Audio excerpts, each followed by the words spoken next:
WNXX, Jackson, KNXX, Donaldsonville, and WDGL HD2 Baton Rouge. This hour brought to you by Spencer Callahan Injury Lawyers, LA 21-12681, offices in Baton Rouge. Now, The Hunt Palmer Show. You are now listening to The Hunt Palmer Show on 104.5 ESPN Baton Rouge. Locking down the middle of the day. Live from the Mercedes-Benz of Baton Rouge studios, this is Hunt Palmer.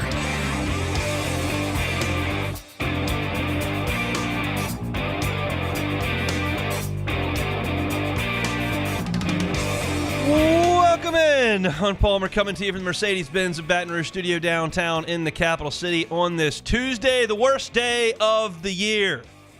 We're still brought to you by Pluckers. Got Jacob Beck and Cassie Spazzali back there on the ones and twos, and I will be sad for the next 2 hours and probably for a little bit longer than that. I'm not super mature. I don't have a great perspective. I'm just super sad when LSU's baseball season ends almost every year.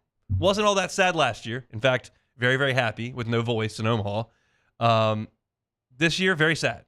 LSU couldn't quite get it done last night in Chapel Hill, and we're certainly talking about it for the next 2 hours. Sharif Ishak is going to join us in 15 minutes to talk about the Saints. We're going to bump him up a little bit, break the show up a little bit, so we're not wallowing in pity for the entire 2 hours. And we'll talk a little Saints with Sharif Glenn West in his normal spot at 1:30. There's some really good news for LSU football recruiting that we'll get to as well. On 3, surveyed some of the top recruits in the country for this next cycle anonymously about name, image, and likeness, and had some interesting findings there, so we'll talk about that. And then we're going to go back in the second hour and look at my predictions for the LSU baseball season and see how I did, both with my bold predictions for LSU baseball as well as my first power rankings list from after the first weekend of SEC play. We'll do all of that over the next 2 hours. But just heartbreaking last night for LSU. That's the exact word that Jay Johnson used, was heartbroken. They came that close. They were a couple of pitches away, a couple of plays away from getting out of Chapel Hill as a regional champion and hosting a super regional. And they didn't get it done. I guess the best way to do this is just kind of take it chronologically. Jay decided to start Sam Dutton. I didn't think that was a bad move. You were going to have to get length from someone. And the odds are that it wasn't going to be Justin Lohr. The odds are that it wasn't going to be Gavin Guidry, who had kind of been burned. The odds are that it wasn't going to be Gage Jump. You kind of had a pick of, realistically, Dutton and Ackenhausen for length that you could probably depend on. And so you put Dutton out there hoping to get through an inning, hoping maybe 2 or 3, and he can't get an out. 3 straight hits. I wouldn't suggest any of them were scorched, but they were put in play, and they were singles, and all of a sudden you're in a bad spot. And Jay was not going to sit around and wait. So he goes to Javen Coleman, and I thought that was a really tough spot for Javen Coleman because, as I mentioned on the show yesterday, Javen Coleman doesn't throw very many strikes. And he had walked 19 in 24 innings coming in, and he immediately uncorked 4 balls, and you are down 1. You haven't gotten it out yet, and it looks like you could be down 5 in a hurry. But you got the double play ball, and Coleman got out of it with just 2 runs. And so you send Coleman back out there, and he issues another walk because that's what he does. And you went to Helmers. And this is the exact point that I made yesterday. I said, here's what it'll look like if it's perfect. And I gave you a realistic number of outs for each guy that was fresh to get. And I said, but it's not going to work out that way because nothing ever works out according to plan. Somebody is going to have to find a groove and go. And it turned out it was Helmers. And it's an interesting story because I don't think Will Helmers is ever going to play baseball again. Jay Johnson pleaded in his press conference last night for someone to sign Will Helmers after the draft is over because he's not really a draftable player. I doubt that happens. It could, but I doubt it. And it's one of those deals where you think about it afterwards, and every single day that Will Helmers went to baseball practice his entire life kind of led to that moment. That was the biggest moment of his baseball career. And he performed his best. He was absolutely sensational. And what do I always say about pitching and keys to game and all that kind of stuff? Throw it over the plate. And Will Helmers threw it over the plate. And North Carolina flat couldn't square it up. They couldn't. They could not square up that running fastball from that low three-quarter arm slot, the changeup he was mixing in. Every once in a while, he'd flip that slider in and make him look silly. And it didn't make any sense. And I'm sitting there texting my friends. I'm going, North Carolina's throwing stud after stud, and we got Will Helmers out there throwing frisbees. This doesn't feel sustainable. But Will Helmers ran that race, man. 5 2/3 innings of 2-hit shutout baseball. And when he was done, I thought Jay found the right time to go to Ackenhausen, who rose to the occasion and got those punch-outs. 3 of them. 2 of them in monster 3-2 counts.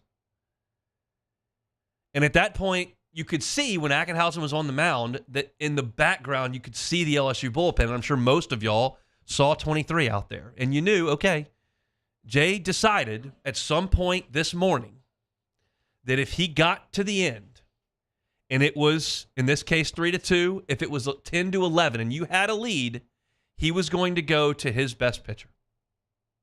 And I say that, Herring not available. Jump is the best guy you got. And you had 7, 8, 9 in the order coming up. And I honestly thought that Gage Jump made a pretty good pitch on that leadoff double in the ninth. He threw the breaking ball.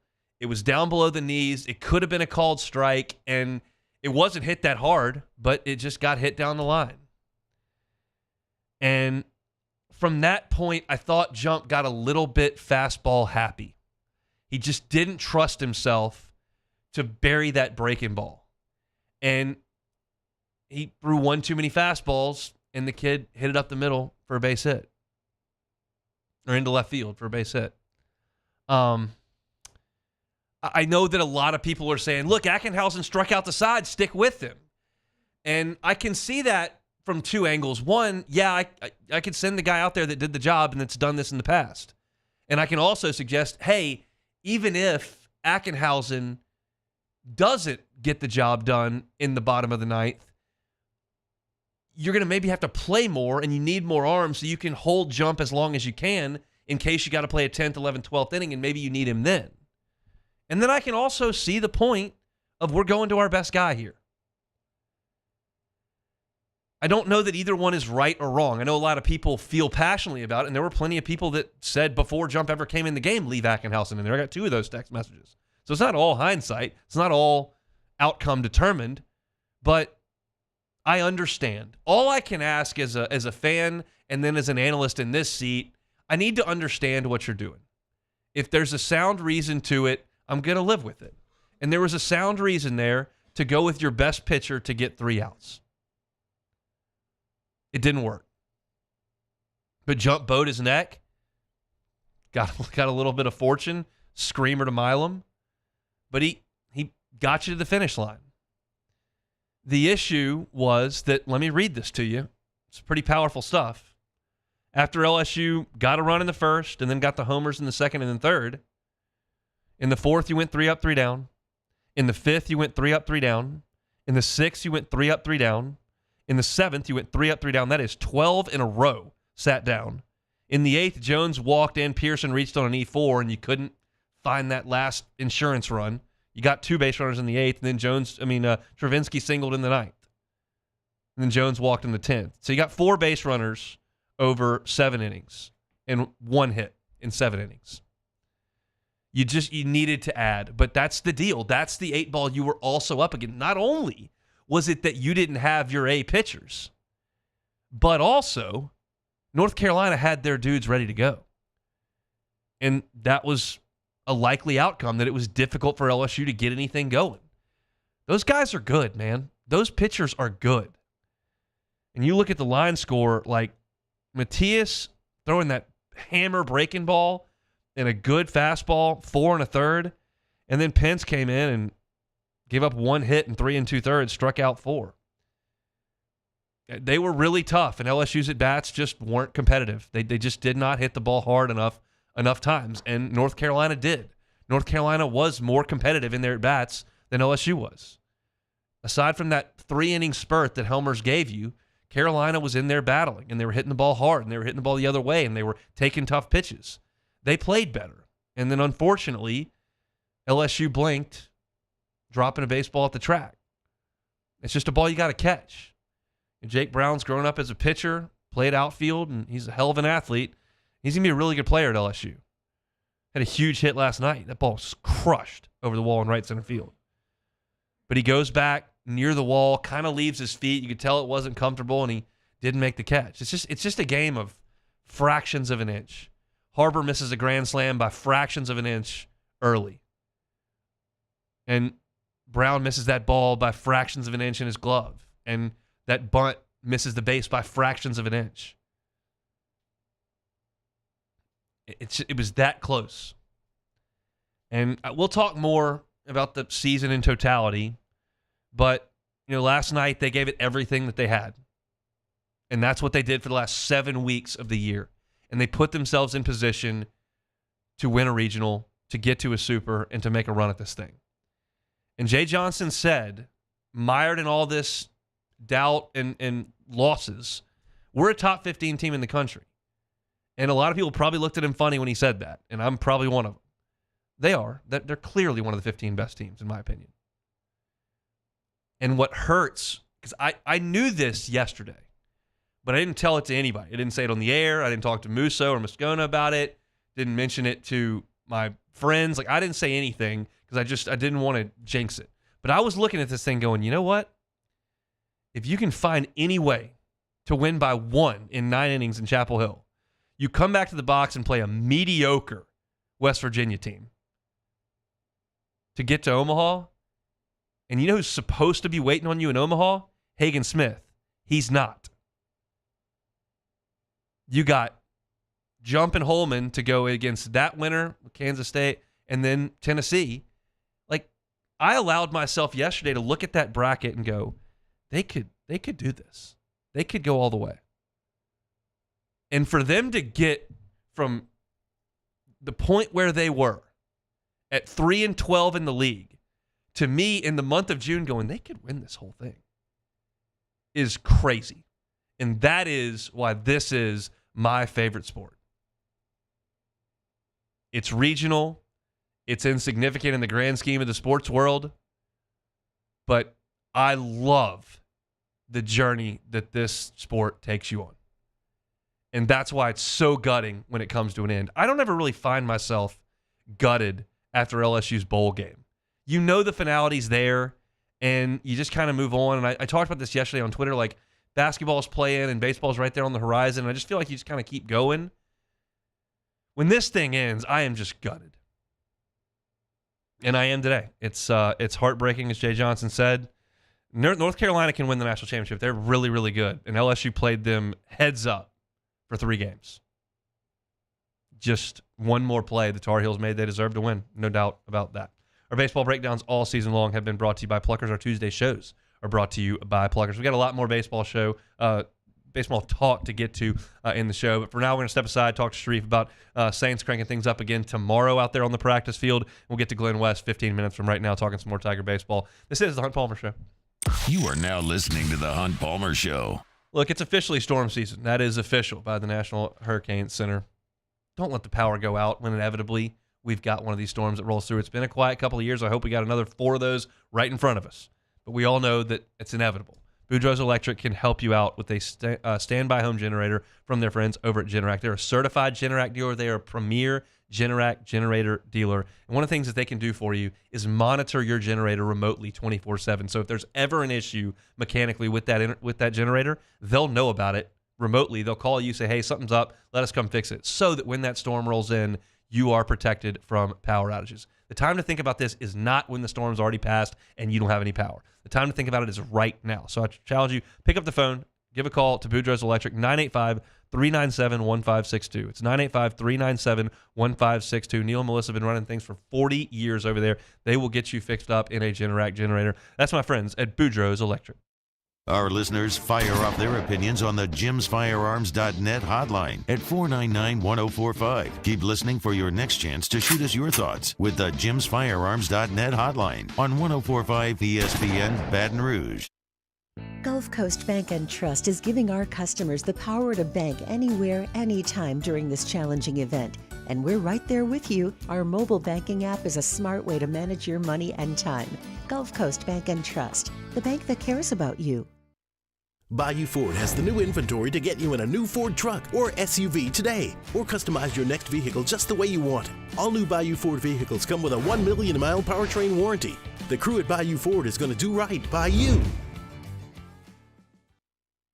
The Windsor Senior Living Community in Mandeville, Louisiana is a beautiful, vibrant apartment community geared towards seniors. They are nestled right in the heart of Mandeville, where seniors live a more carefree lifestyle in spacious apartments with the peace of mind that comes from having a little extra help. Call the Windsor at 985-624-8040 to schedule a lunch and tour. Come see how the Windsor can be your passport to peace of mind. Electricity is all around us, and our families depend on it. Every day is sparked by the power of a cold drink or a warm meal, a movie night, and a comforting light at the end of a dark hallway.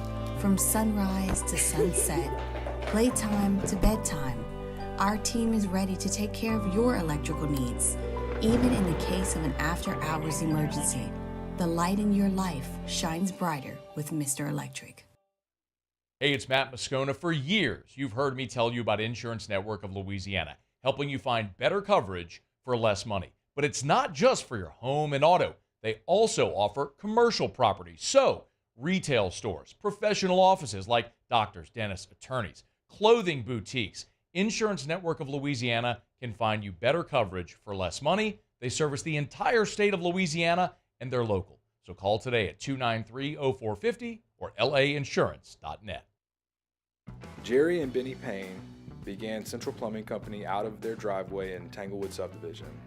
50 years later and 4 generations down the road, we continue to serve Baton Rouge and the surrounding areas for all of their plumbing needs. Residential, commercial, industrial, or hospitality, Central Plumbing is here 24/7, 365. We want to thank our customers, family, and friends for 50 years of success. And looking forward to 50 more. I've been doing business with Luba for 25 years. They're dependable, trustworthy. It's just the attention to detail with our clients. Our folks have years and years of experience. They're highly trained professionals, but many companies have that asset. What I'd like to think makes Luba a bit different is that we use those talents in a way that truly... Matt Moscona inviting you to join us for Tuesday's AFR, powered by Sunshine, your hometown John Deere dealer in Louisiana. We'll recap an LSU North Carolina from the Chapel Hill Regional, and Shay Dixon talks recruiting. 3 to 6, 104.5 ESPN Baton Rouge.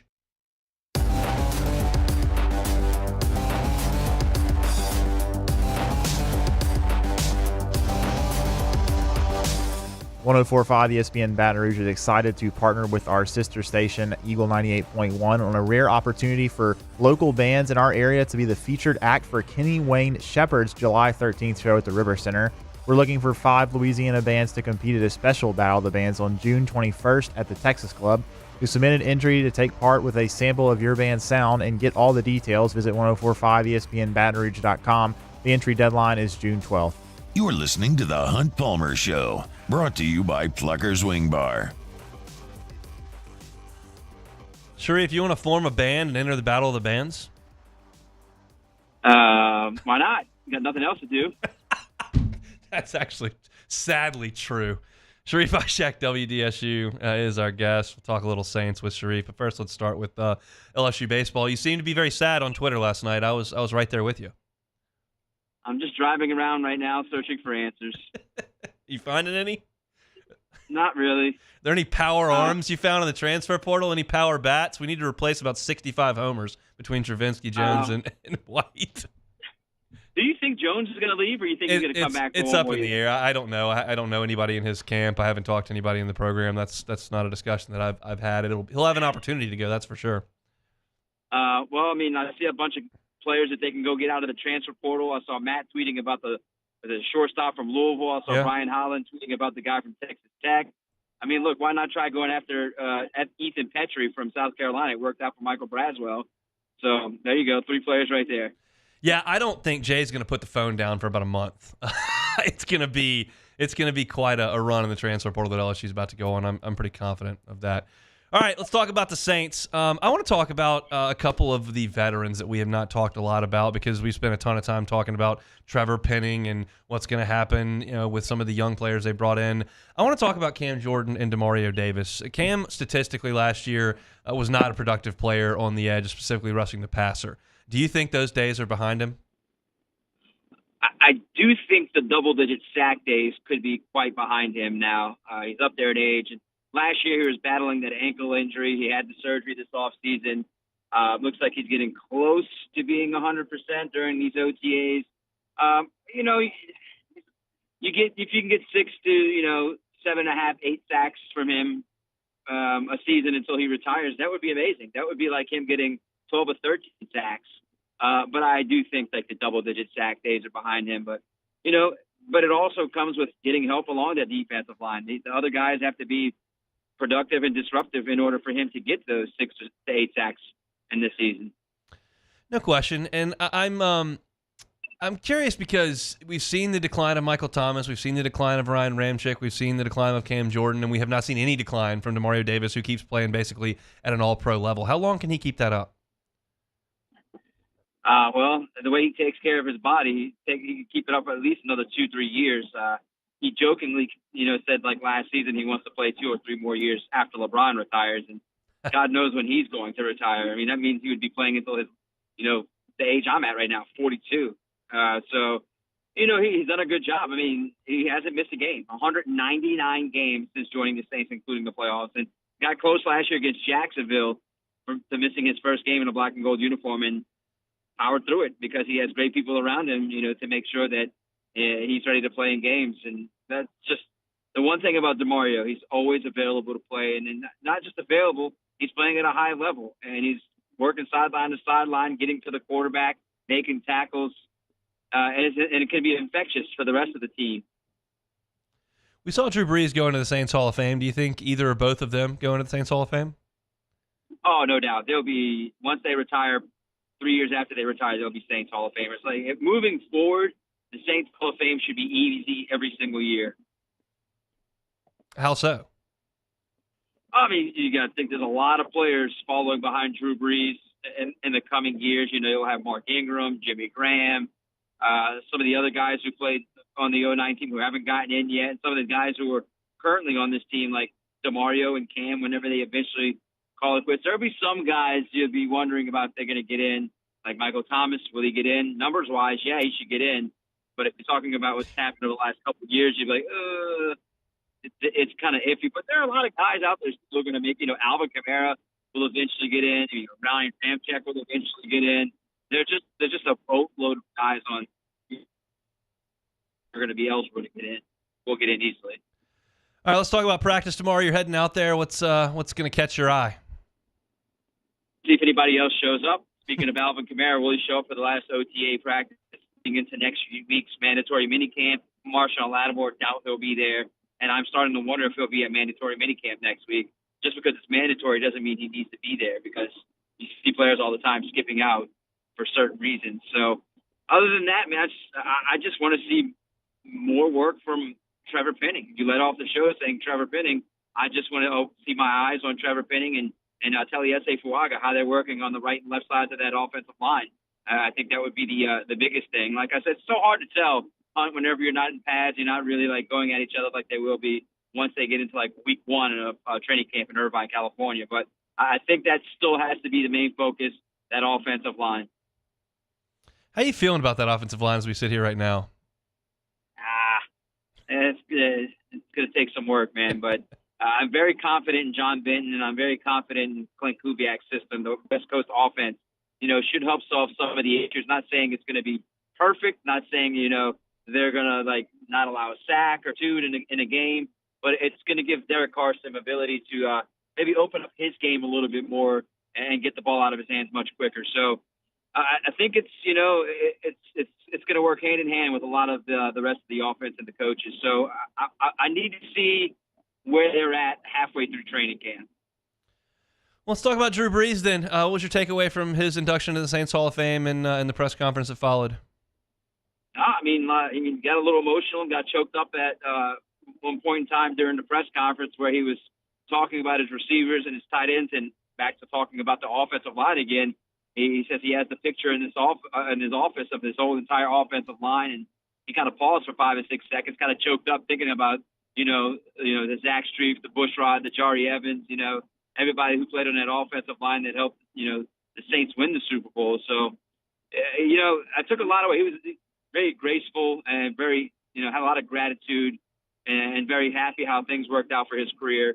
That started off like up in the air once the Saints signed him after that shoulder injury. You never knew that it was going to get this far.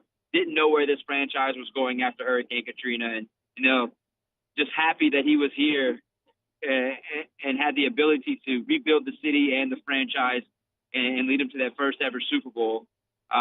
He was just thankful. He was just thankful for the fans, thankful for his teammates and coaches. Listen, first ballot Hall of Famer. You talk about Saints Hall of Fame, he's going to be a first ballot Hall of Famer in a couple of years. So he did everything. I mean, like 5,000 plus yard seasons. He threw for a little more than 68,000 yards in a black and gold uniform. Guy was just a menace on the field. It broke all kind of records. Some of them still stand. So, it just the takeaway is that he was thankful. It was nice to see him smiling and talking about the possibility of getting back into being a TV analyst after it didn't go right the first time, and said, hey, he knows he could be much better than he was the first time. So it was a nice 20-minute speech and Q&A. But it's Drew Brees, man. He's always to be great. I'm thinking there's going to be a lot of black and gold in Canton when Nine's bust goes up in the Hall of Fame. There'll probably be a lot of Saints fans that make that trek up. Maybe you'll be there covering it for WDSG. Thanks for We'll talk next week. Anytime, Hunt. Next season, I think we're going to be back in Omaha, though. I would like that very much. I'm missing it already, and they're not even there yet. So I would like that a ton. See you, Sharif. Hi, bud. Meet Sharif Ishak, WDSU, down in New Orleans, talking black and gold. For our Saints content, you can always find it on YouTube at Hunt on Saints. That's our Saints channel. Went over 2,000 subscribers last week, so we appreciate you all for subscribing. If you haven't yet and you want some Saints info all year long, go to Hunt on Saints. Hit that subscription button on YouTube. When we come back, Glenn West talking some more LSU baseball on the Hunt Palmer Show. You are now listening to the Hunt Palmer Show. Audio, video, security solutions, avssla.com. I'll tell you this, I do most of the cooking in our house. My wife handles most of the child duties at that time of the night. And when I'm doing cooking in the kitchen, I love cranking up some tunes on the speakers that they installed in my kitchen. They sound fantastic. I can control everything from the volume to the station to the radio to music apps, whatever I want to do. It's right on my phone. It all sounds great coming through the speakers that Audio, Video, Security Solutions put in my home. Mitchell Fisher is the owner of that company, and it's a local company right here. If you give Mitch the phone number that I give you every single day a call, you're going to get Mitchell Fisher on that line, because it's not some recorded line from some mega corporation. It's Audio, Video, Security Solutions right here in Baton Rouge, and it's Mitchell Fisher. They can help you with your audio. They can help you with your video. They can help you with security systems at your home, and they're always available to come out, check something, install something, see if you've got any issues, guide you through technology. If you're somebody like me that doesn't know how to do it, they're always available to help you with things like that as well. It's Audio, Video, Security Solutions. Check them out on Instagram at AVSS_BR, and then also check them out online, avssla.com. In times of need, get a full list of phone numbers, websites, and other important emergency information on the Demco Stormwatch page at 1045ESPN.com.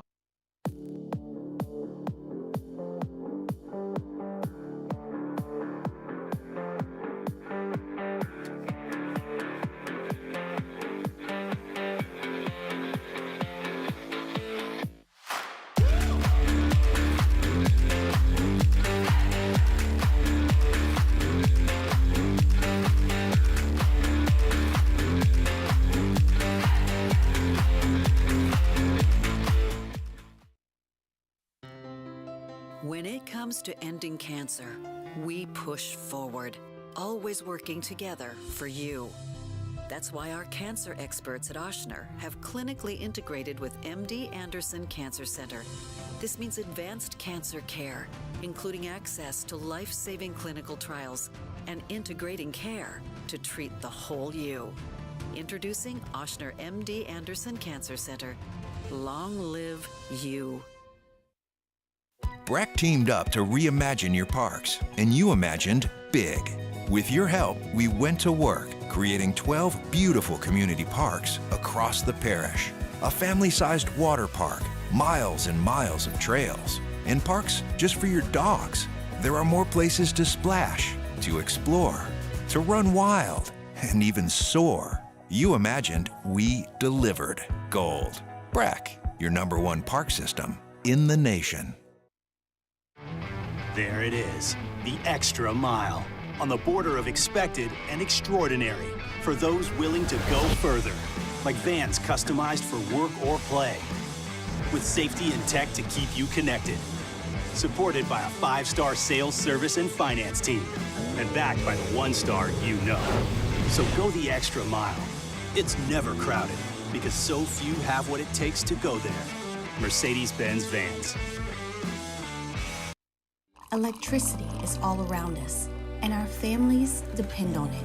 Every day is sparked by the power of a cold drink or a warm meal, a movie night, and a comforting light at the end of a dark hallway. From sunrise to sunset, playtime to bedtime, our team is ready to take care of your electrical needs. Even in the case of an after-hours emergency, the light in your life shines brighter with Mr. Electric.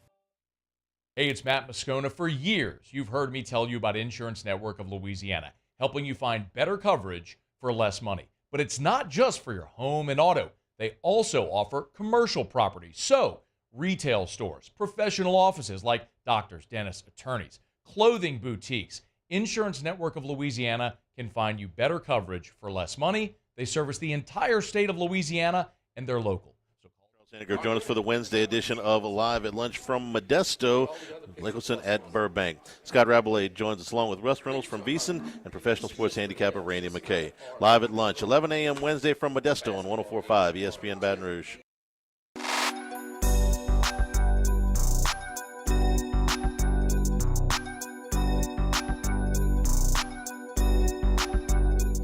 This is the Hunt Palmer Show, brought to you by Plucker's Wing Bar. Tuesday show is brought to you by Pluckers. We'll be there for sports trivia tonight, 8:30. Should be a lot of fun. Giving out gift cards that you can win. Drinking some cold beers, eating some awesome wings. Always there on Tuesdays at 8:30. We'll be there until just south of 10 o'clock at the Nicholson location. Glenn West covers the Tigers for Go 24/7 with us every Tuesday. Jumps aboard the Jim's Farms hotline now. Glenn, how are you? I'm doing all right. Probably been better, as I'm sure you have as well, Hunt. But we're getting through it. Yeah, it was a heartbreaker last night, and that's the way that Jay Johnson described it. Let's just kind of go through some of the decision making. What did you think of the decision to start Sam Dutton last night? Yeah, I think it was a guy who hadn't really thrown a whole ton, and this weekend I think he was somebody that had shown the ability to get you through 6, 7 outs and do it pretty efficiently. I think what Jay was really looking for was just a guy that was going to go in there and throw strikes and make UNC beat them, other than LSU beating themselves with free passes. And credit to UNC, they came out and they hit them 3 straight times in a row and got the bases loaded with no outs. And then you're all of a sudden now you're in a situation here where you got to go to the bullpen a little bit earlier than you probably would have liked. But I thought it made sense to start Dutton. I mean, just the way that just how the arms were available and just who was going to be out there. He was going to have to pitch at some point, and I think Dutton's shown you at times in his career that he can go out and get you a couple of zeros in a pretty efficient manner. What were you thinking watching Will Helmers? Yeah, I mean, I thought it was just fantastic. I mean, just a story of a guy who's been through a lot in his LSU career, coming in as a freshman and starting at third base that first weekend and having it go so poorly, and kind of just always sticking by the team and always putting the team first over his 4 or 5 years. And I was listening to what Jay had to say last night about Helmers, and that's the blueprint of the kind of guy they want in the program. And so for him to kind of cap off his career in that way, kind of going 5.2 shutout innings there, was just a really, really fun moment. And you wish you would have been able to close it out for him there in the end. But a performance that I know that diehard LSU baseball fans won't forget. But it came at a loss, unfortunately, and so that's part of it. But I don't think you take anything away from what he did yesterday, because he kept LSU in that game, and when the pitching was as barren and as depleted as it was, that was just a really kind of shell shocker moment, and something that I'm sure he'll be able to remember for a very long time. Ackenhausen strikes out the side in the 8th. They got a jump in the 9th. What did you think at the moment? I thought it was one of those kind of predetermined deals, right? I mean, it was probably something that Jay had in the back of his mind going into the entire weekend. And look, I think if you had gone into the weekend and you'd said that LSU would have a one-run lead, bottom of the 9th, Gage jump, is on the mound to get you those final 3 outs, I'm pretty sure that's a scenario that every single LSU fan, or at least most of them, would have taken in that situation. Like, I think it was, even despite the fact that Ackenhausen had just struck out the side, it was something where, Jay wanted his most trusted arm out there in the biggest moment of the season, and unfortunately he got touched up a little bit in those final 3 outs. And so, you swallow it there. I mean, you certainly had a combination of factors that kind of helped, UNC push that run across. I mean, you would have loved to see the freshman Jake Brown come down with that pop fly, but things happen, and I'm sure that's the moment that Jake Brown will be able to learn from and grow from and use in a positive manner going forward. So certainly not the way you wanted to finish the game, but I had no qualms with Jay wanting to go out there with Gage Jump, his most trusted arm, for those final 3 outs. How do you encapsulate this season as a whole? Yeah, I mean, just kind of the unexpected twists and turns of the year were really entertaining to watch. I mean, last year, you kind of had a sense that you were watching the best team in the country, or one of the best teams in the country for most of the year. And I think what made this year so interesting and fun was that this was a team that had ebbs and flows, right? I mean, after the non-conference play, you felt like this was a team that could compete at the top of the conference, and had the pitching and certainly the bats and the pieces to kind of do that. But really 4 or 5 weeks there after conference play, you were having a very different kind of mindset, and it was a team that was just trying to survive and trying to get to the next weekend. And I think you got to give major credit to this team, because they could have really packed it in there when you're sitting at 3-12 and just not a whole lot of optimism or positivity to really kind of hang your hat on.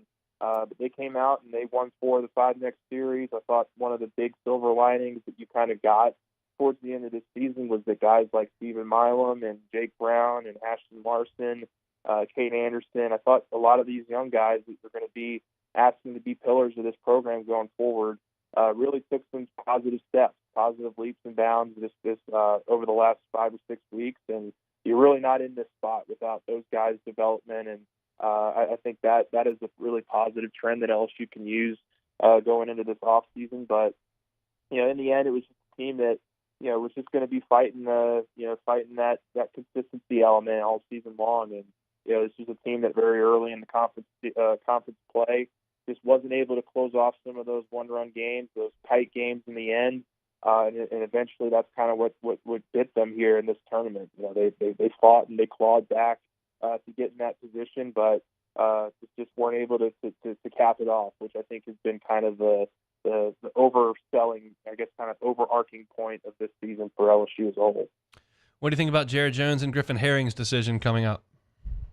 Yeah, 2 of the more interesting ones for sure. I would certainly throw Gavin Guidry in there as well. I would throw a couple of the other young guys who have decisions ahead of them as well. But certainly Jared Jones and Griffin Herring are going to be the 2 that you keep a close eye on.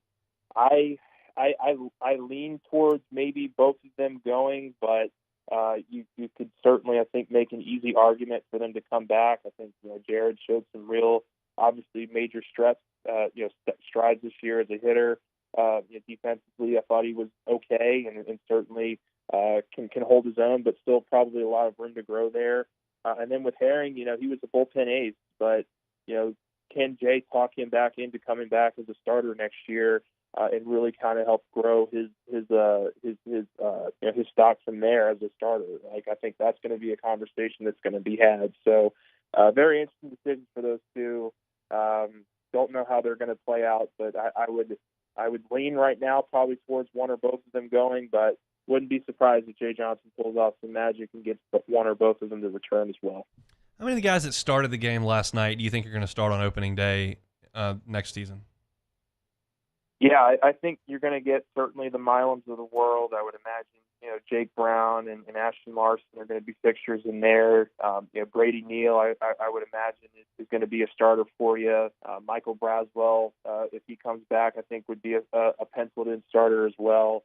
But there's going to be some decisions to make here. I mean, I think Jay's going to hit the portal hard, looking for that another infielder or somebody that maybe can help replace some of the production you're losing with Tommy Tanks. I mean, nobody's going to be able to replace Tommy White's bat, at least not at this point. But I think you can kind of help recreate him in some ways, and I think there's some guys on this roster that can continue to take big steps forward if they do decide to come back. And Jared Jones would be at the top of that list for me as somebody who could maybe assume that Tommy White role next year as kind of your big power hitter, your guy that can help drive in runs and be a consistent force for you. So I do think that there are probably 5 or 6 guys that you can look at and say those could be starters next year for LSU, but that also leaves a couple of open spots up in the air as well, which I think that Jay Johnson's going to be very aggressive with here in the portal over the next coming weeks.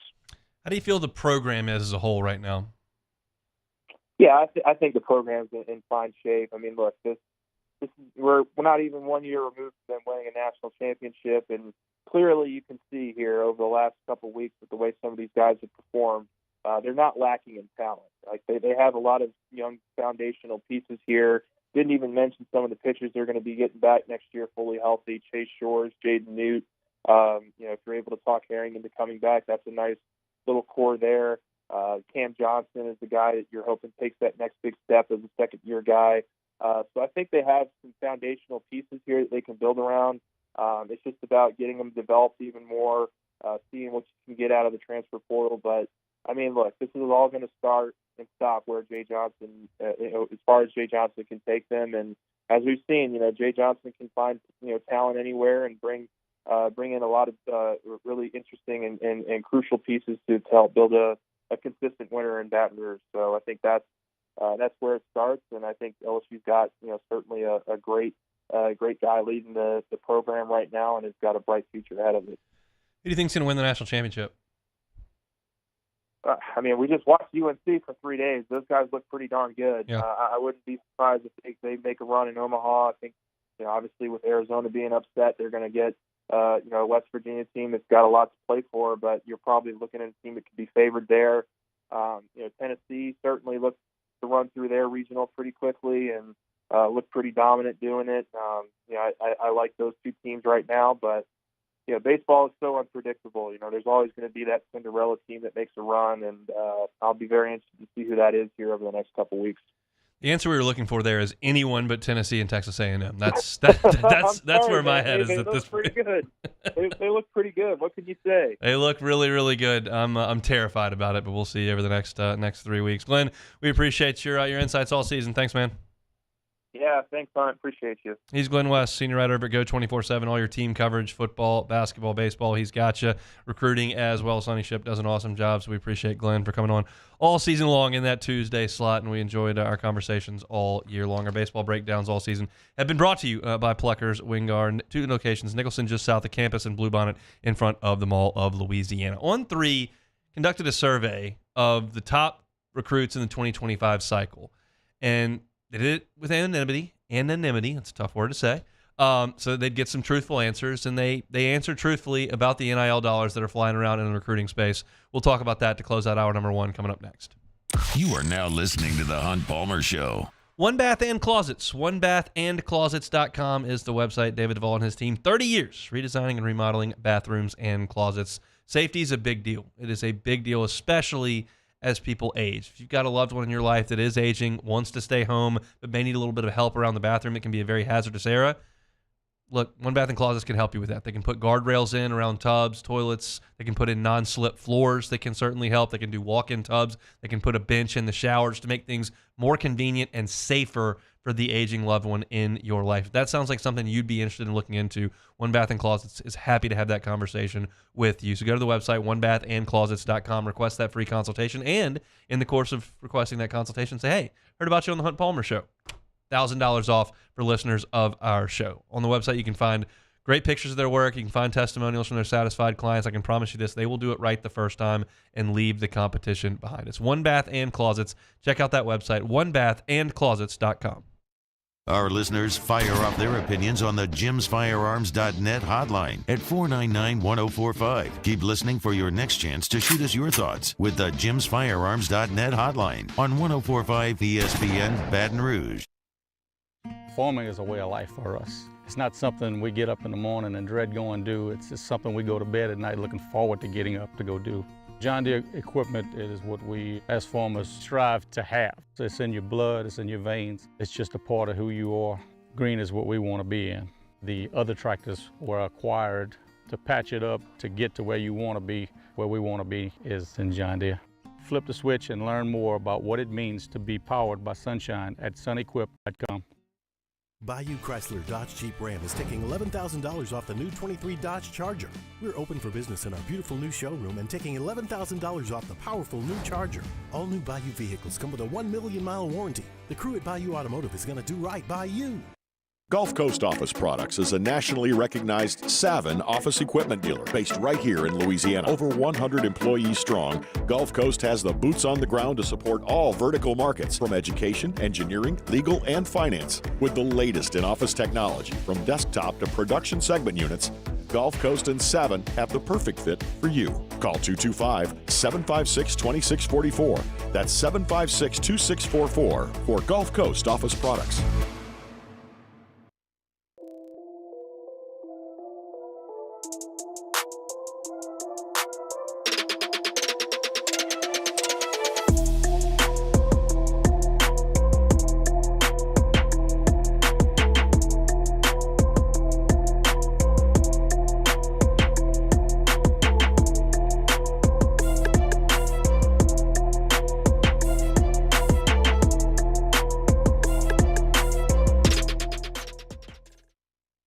BRAC teamed up to reimagine your parks, and you imagined big. With your help, we went to work, creating 12 beautiful community parks across the parish. A family-sized water park, miles and miles of trails, and parks just for your dogs. There are more places to splash, to explore, to run wild, and even soar. You imagined, we delivered. Gold. BRAC, your #1 park system in the nation. When it comes to ending cancer, we push forward, always working together for you. That's why our cancer experts at Ochsner have clinically integrated with MD Anderson Cancer Center. This means advanced cancer care, including access to life-saving clinical trials and integrating care to treat the whole you. Introducing Ochsner MD Anderson Cancer Center. Long live you. Gulf Coast Bank and Trust is giving our customers the power to bank anywhere, anytime during this challenging event. And we're right there with you. Our mobile banking app is a... Matt Moscona inviting you to join us for Tuesday's AFR, powered by Sunshine, your hometown John Deere dealer in Louisiana. We'll recap an LSU North Carolina from the Chapel Hill Regional, and Shay Dixon talks recruiting. 3 to 6, 104.5 ESPN Baton Rouge.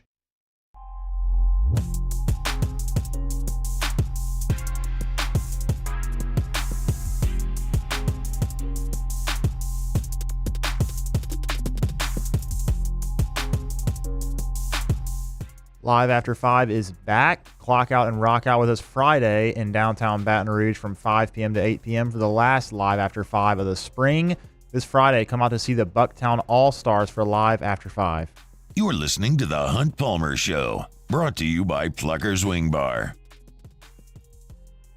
Wrapping up hour number 1 here, and we'll get back to some baseball in hour number 2. We also got some LSU defensive line recruiting stories that are very encouraging that we'll get to as well. But I thought a very interesting survey conducted by the folks over at On3 Sports last week. You probably remember Shay Dixon was there. They hosted a bunch of elite level recruits at the On3 Elite Series in Nashville to kind of talk about name, image, and likeness and showcase some of those recruits, get them some media training, and also give the opportunity for a lot of the folks over at On3 that write some access to the recruits so that they can continue to turn out great content that they've got over there. But as part of that On3 Elite series, they put together a survey that was done with anonymity so that they would get some truthful answers from high school recruits about name, image, and likeness. Because I think there's a lot of skepticism. There's a lot of assumptions made when we're talking about recruiting, and you just assume that all the time that Joe Blow recruit is going to the top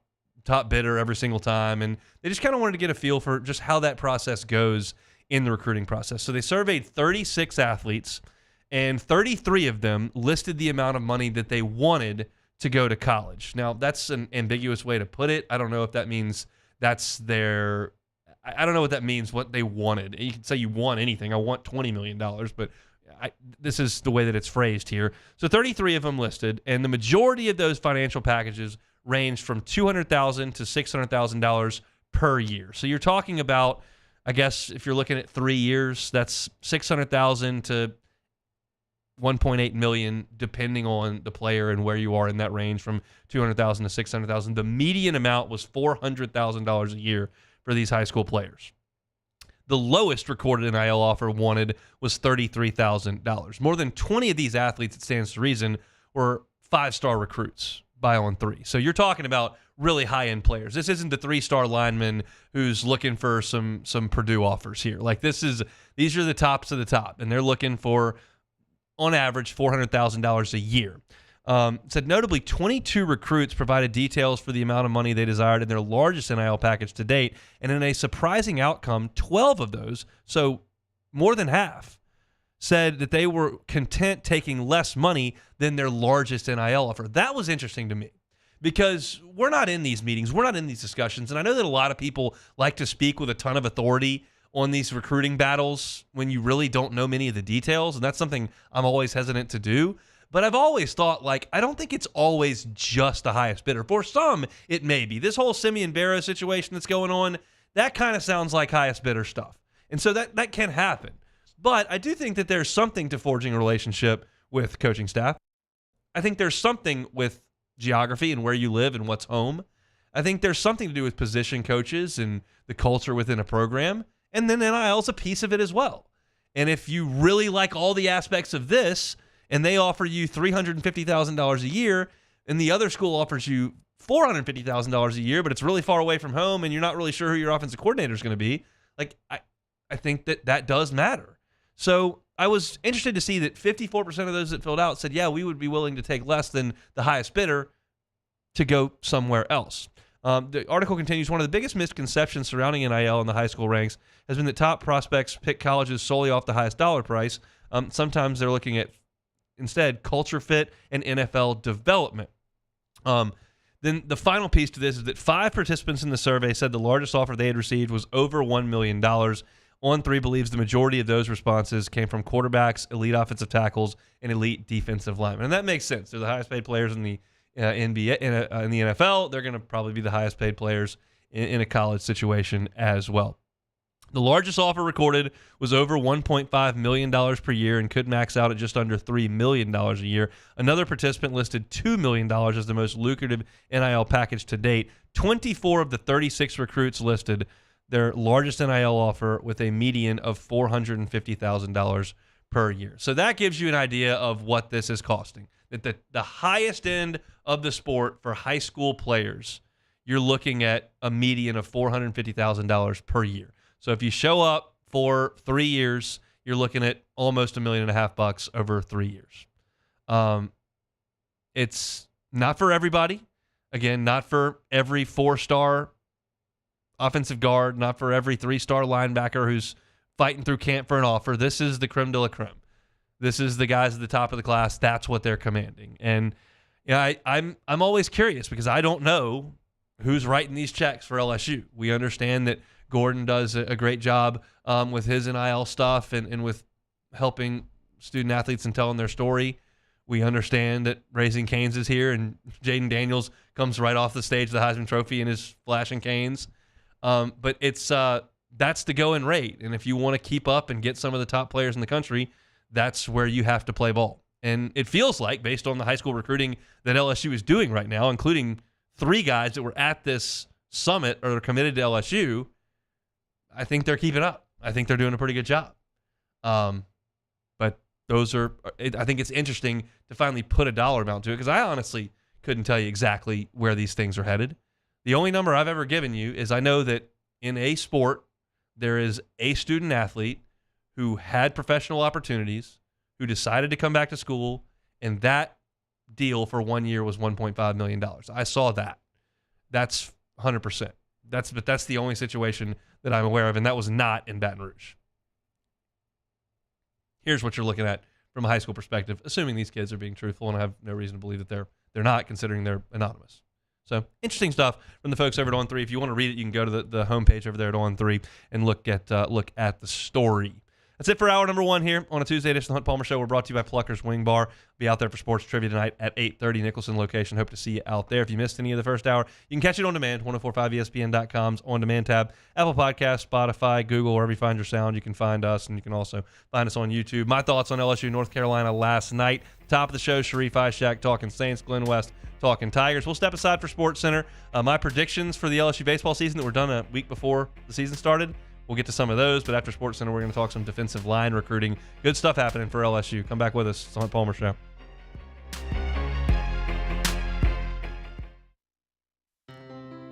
When it comes to ending cancer, we push forward, always working together for you. That's why our cancer experts at Ochsner have clinically integrated with MD Anderson Cancer Center. This means advanced cancer care, including access to life-saving clinical trials and integrating care to treat the whole you. Introducing Ochsner MD Anderson Cancer Center. Long live you. Bayou Ford has the new inventory to get you in a new Ford truck or SUV today, or customize your next vehicle just the way you want it. All new Bayou Ford vehicles come with a 1 million mile powertrain warranty. The crew at Bayou Ford is going to do right by you.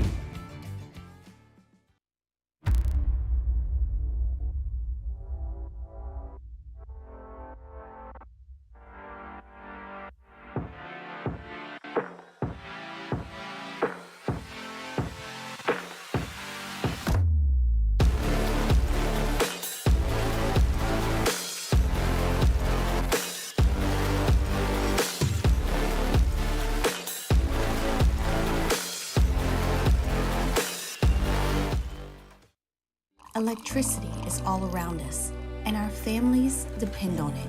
Every day is sparked by the power of a cold drink or a warm meal, a movie night, and a comforting light at the end of a dark hallway. From sunrise to sunset, playtime to bedtime, our team is ready to take care of your electrical needs. Even in the case of an after-hours emergency, the light in your life shines brighter with Mr. Electric. Hey, it's Matt Moscona. For years, you've heard me tell you about Insurance Network of Louisiana, helping you find better coverage for less money. But it's not just for your home and auto. They also offer commercial properties. So, retail stores, professional offices like doctors, dentists, attorneys, clothing boutiques. Insurance Network of Louisiana can find you better coverage for less money. They service the entire state of Louisiana, and they're local. So call today at 293-0450 or lainsurance.net. Jerry and Benny Payne began Central Plumbing Company out of their driveway in Tanglewood subdivision. 50 years later and 4 generations down the road, we continue to serve Baton Rouge and the surrounding areas for all of their plumbing needs. Residential, commercial, industrial, or hospitality, Central Plumbing is here 24/7, 365. We want to thank our customers, family, and friends for 50 years of success. And looking forward to 50 more. I've been doing business with Luba for 25 years. They're dependable, trustworthy. It's just the attention to detail with our clients. Our folks have years and years of experience. They're highly trained professionals, but many companies have that asset. What I'd like to think makes Luba a bit different is that we use those talents in a way that truly is dedicated to serving the needs of the folks who depend on us. Breck teamed up to reimagine your parks, and you imagined big. With your help, we went to work, creating 12 beautiful community parks across the parish. A family-sized water park, miles and miles of trails, and parks just for your dogs. There are more places to splash, to explore, to run wild, and even soar. You imagined, we delivered gold. Breck, your #1 park system in the nation. Bayou Chrysler Dodge Jeep Ram is taking $11,000 off the new 23 Dodge Charger. We're open for business in our beautiful new showroom and taking $11,000 off the powerful new Charger. All new Bayou vehicles come with a 1 million mile warranty. The crew at Bayou Automotive is going to do right by you.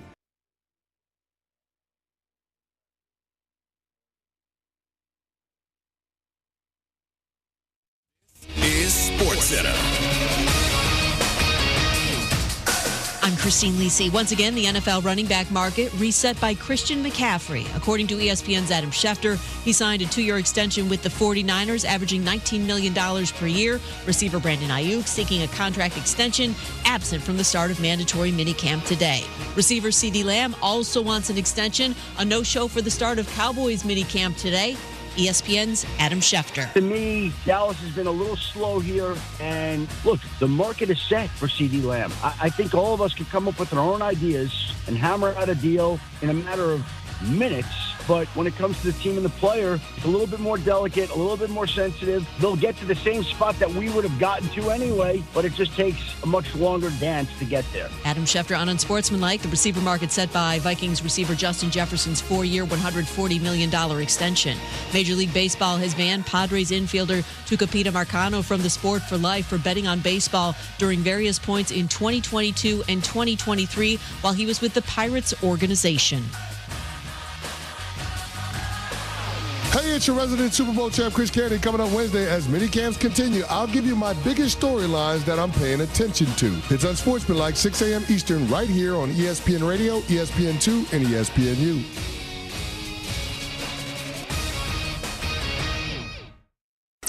Ladies and gentlemen, may I direct your attention to something quite extraordinary? Now, the Hunt Palmer Show. The Hunt Palmer Show on 104.5 ESPN Baton Rouge. Live from the Mercedes-Benz of Baton Rouge studios. This is Hunt Palmer.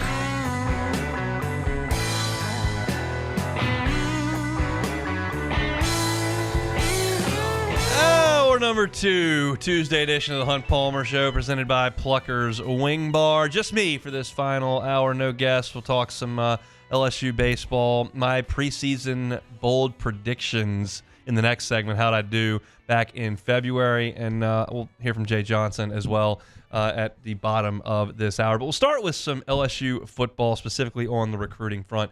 I think we all understand that LSU's defensive line is not in a super awesome spot entering the 2024 season. I think that's fair to say across the board. Brian Kelly said that entering the offseason, we got to go in the transfer portal and we got to find some defensive tackles. And then when he was interviewed by Jock Ducey of Channel 9, he said, well, it's not going great in the transfer portal at this point. And they did add JVR Suggs from Grand Valley State, but you kind of got what you got at this point.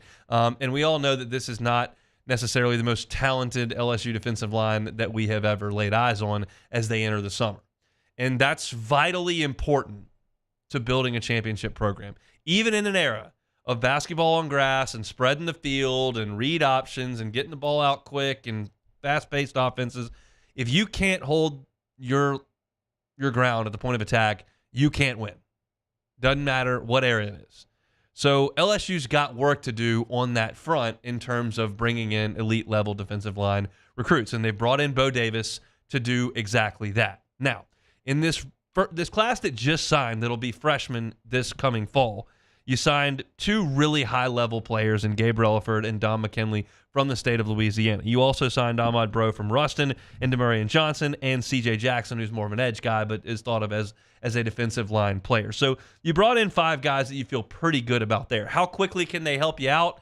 I don't know the answer to that. It's generally speaking not a great idea to ask freshman defensive linemen to carry too much weight. But that's what you've brought in the 2024 signing class. Now you fast forward to 2025, and they're continuing to keep the pedal to the metal on the recruiting trail. And according to the folks over at On 3, things look pretty good for LSU on the defensive line front. Brandon Brown is a 6'2", 275-pound defensive lineman from Melbourne, Florida. He is committed to Texas, but the folks over at On 3 think LSU has really made some inroads there. Billy Embody put in his flip for LSU, and there are some that are following suit with him on 3. 92% of On 3 now believes that LSU is going to flip Brandon Brown from Texas to the Tigers. That would be a really, really nice get there as for a 4-star recruit. This is going to be a name that's really easy to remember for obvious reasons, but Zion Williams, not Williamson, but Zion Williams is a 6'3", 300-pound defensive lineman from Lufkin, Texas. He has announced he's going to make his decision on the 4th of July. Billy Embody, Shea Dixon, and then Steve Wiltfall, the national director of recruiting, all just think he is going to pick LSU. So that would be another guy that would get in the boat a month from right now on the 4th of July, as we sit here on the 4th of June. And the third name is Damon Shanklin, a 6'4", 215-pound edge from Indianapolis. Obviously, he's got a long frame, got a lot of time to add some weight, but he's a 4-star recruit that's down to Notre Dame, LSU, and Ohio State, and Billy Embody and Steve Wilfong have both put their recruiting prediction machine predictions in for LSU. So if you could get Brandon Brown, Zion Williams, and Damon Shanklin in the span of a month here, that would really go a long way towards fortifying that position group. Remember, LSU's offensive line was in a very similar spot to this 3 years ago when Brad Davis got here. And all of a sudden, you turn around in 3 years, and the offensive line is thought to be the strength of the ball club. That's the kind of impact that Bo Davis needs to have on the other side of the ball on the defensive line. And we have no reason to believe that he's not going to have exactly that kind of impact. He did it in Tuscaloosa. He did it in Austin. He's now in Baton Rouge, and he's doing a heck of a job recruiting guys that are already committed to other schools, hammering guys that are in state, hammering guys that are out of state, and that's the blueprint for LSU. Florida's been a hotbed for LSU for a couple decades now. Texas has always been a place that LSU recruited very heavily, and then you use that national brand and the national contacts that you have because you've got Brian Kelly as your head coach, and Shanklin's a guy from Indianapolis who LSU is thought to have a real shot at. That's the blueprint for LSU recruiting. You cannot fix a defensive line overnight. You can go to the portal and give it a shot and try, but the best way to do this is the way that Brian Kelly has said for a long time that he wants to model his program after. He wants to do it from the high school ranks. He wants to recruit, he wants to develop, then he wants to win with those guys that have been in the system for a long time. Time will tell what the best method is. I think that's it.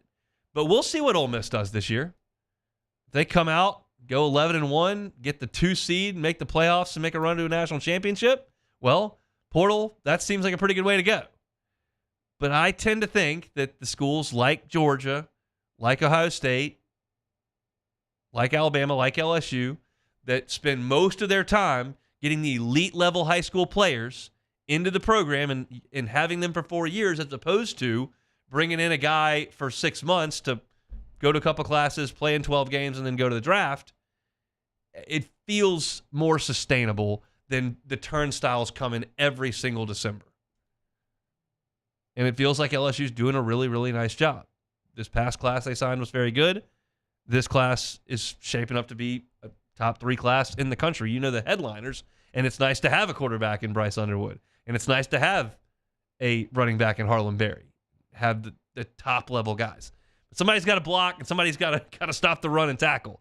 And these are the guys that LSU is very much in the mix for. So those 3 names that I gave you, Brandon Brown, Zion Williams, and Damon Shanklin, all on the defensive front, all thought to be leans toward LSU based on the folks over at On 3, and all could be commitments into this 2025 class that's so highly ranked over the next 4 weeks or so, which would be fantastic news for Bo Davis, for Brian Kelly, and this entire staff. LSU continuing to do a really, really good job on the recruiting trail. I know everybody got cranky when the transfer portal thing didn't work out with defensive linemen, but I think Brian Kelly kind of got his point across, saying, like, we're going to do things a certain way over here, and that way is working, despite the fact that You came up short in the transfer portal for a couple. Like, this way is working. They're doing a great job allocating their funds, handling their business on recruiting weekends, getting guys onto campus and closing guys and making them a part of signing class. So hopefully those three guys are pretty quick to jump on board here over the next month or so. Our Tuesday editions of the Hunt Palmer Show brought to you by Plucker's Wing Bar. We'll be out there for sports trivia tonight at 8:30. When we come back, I gave you 5 bold predictions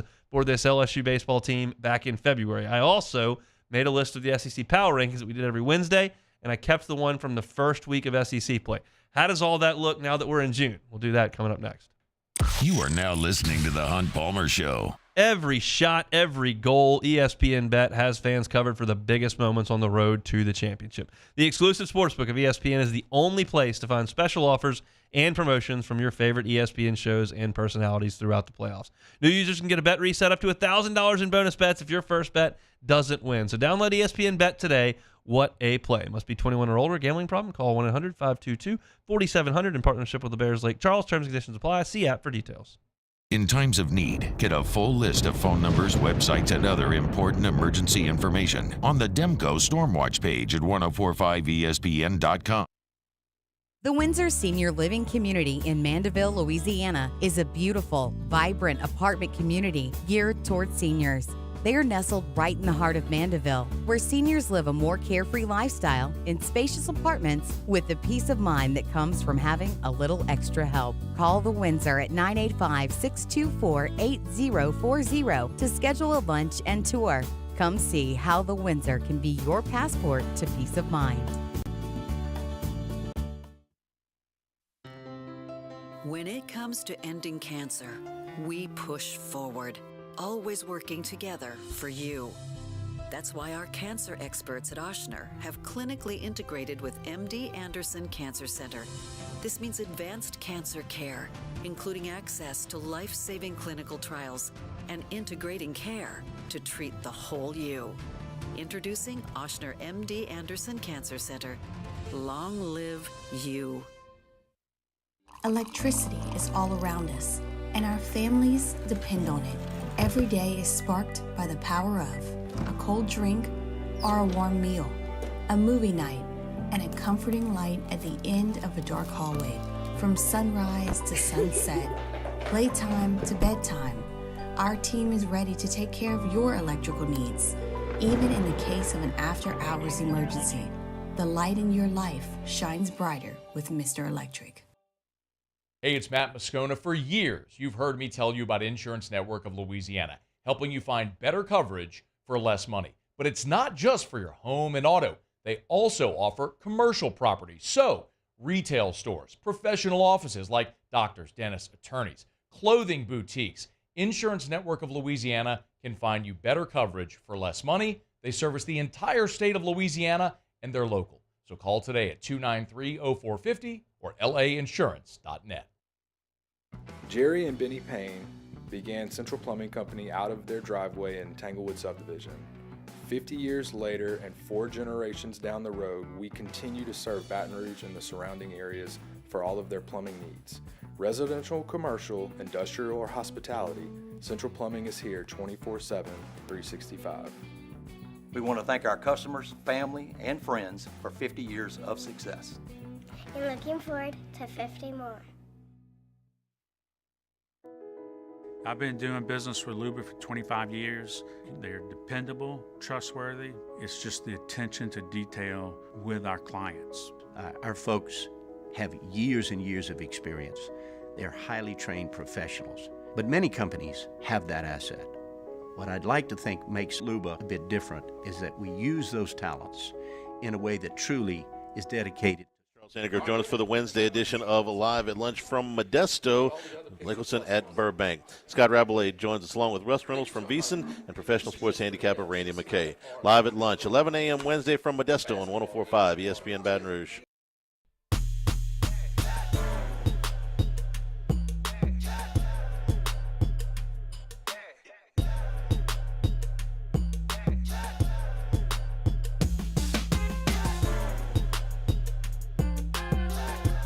Our Rad Dad contest is back, presented by Roaming Shot Outdoors and Shooting Range.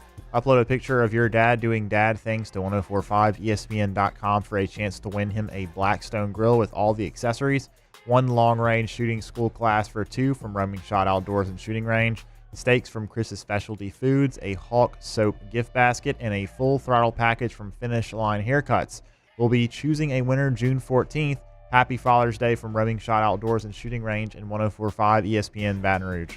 This is the Hunt Palmer Show, brought to you by Plucker's Wing Bar. All right, Beck. I remember this. It was the Thursday prior to opening day. Yep. We allowed me to come on here and try to make prognostications on bold predictions for the upcoming LSU baseball season. That we did. How do you think that I did? Well, I know, unfortunately, that you did not do very well. We'll see. We'll let the people judge how well I did. Let's go through these predictions that I made. This was the Thursday prior to opening day. Now, sometimes, like last year, I made one that turned out to be true, and it doesn't seem bold at the time when you look back after 4 months because so much happens. I said that I thought that Paul Skeens would hit under 5 home runs last year. And that was like a bold prediction because we thought he was going to pitch and hit. And I know, based on the conversation I had with Jay Johnson last December, that Paul Skeens was going to hit. In December, they thought he was going to hit. And I think Tommy White sliding back into the base spooked him on opening day. And, of course, we know that Skeens never touched a bat last year.